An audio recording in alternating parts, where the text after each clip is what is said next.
even more explicit when he said, "I am convinced that tomorrow the red flag will fly over the United States, but we will not fly the flag.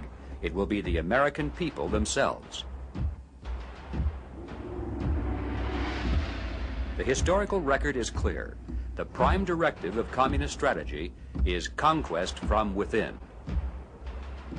The second most important lesson to be learned is that at the time of takeover, the actual number of communists in any country is usually less than 3%, and in many cases, such as the Soviet Union itself, it has been less than 1% of the total population. The place to begin this inquiry, therefore, is to examine the strategy by which a tiny minority can capture control of an existing government. The success of this strategy has been largely the result of two factors working together. One is the mobilization of mass action among the non-communist population, demonstrations, general strikes, or insurrection.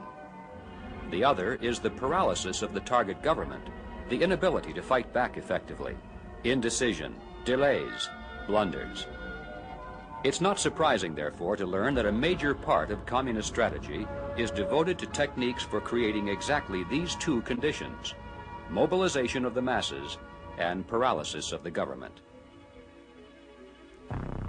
In August of 1922, at a secluded resort near Bridgman, Michigan, law enforcement officers raided a meeting of the top leaders of the Communist Party of America. Hundreds of secret documents were seized.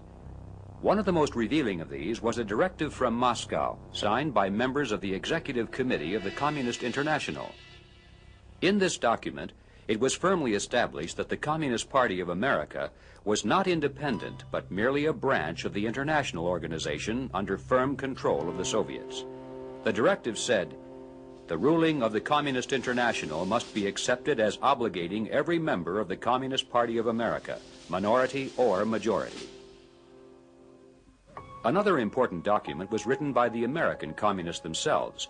It said, "The great mass of the working class cannot be formed into organizations consciously under the control of the communists. The communists, therefore, are compelled to function as an underground party. The Communist Party is obliged to penetrate all existing working class and semi-working class organizations to reach the masses, using these organizations as tools and auxiliaries of the Communist Party." The directive made clear that under favorable circumstances, it would be desirable to allow the Communist Party to come out in the open and to appear as a political party.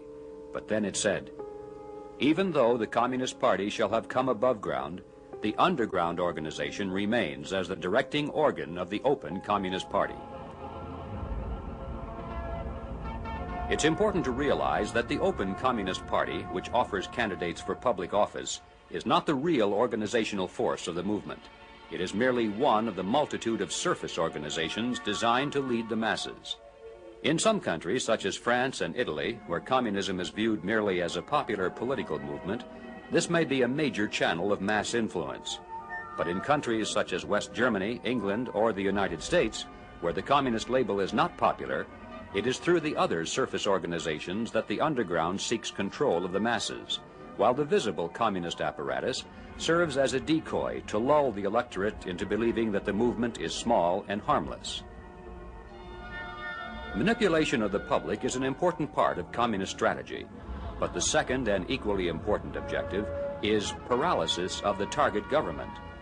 For this to be accomplished, it is necessary for the underground to infiltrate into the government itself. I was one of the editors of the Student Review, which was a more or less communist-controlled student paper, and Edmund Stevens. Nathaniel Weil joined the Communist Party at Harvard in 1932 after becoming convinced that capitalism was doomed and that the only other alternatives were communism or fascism.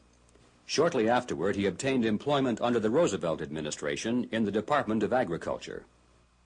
After I had been at the job for about a year, when I was 23, I received a telephone call from a voice which simply identified itself as Hal from New York.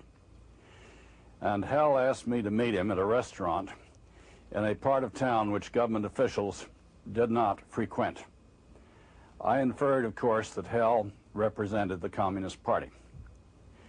And he told me that his name was Hal Ware.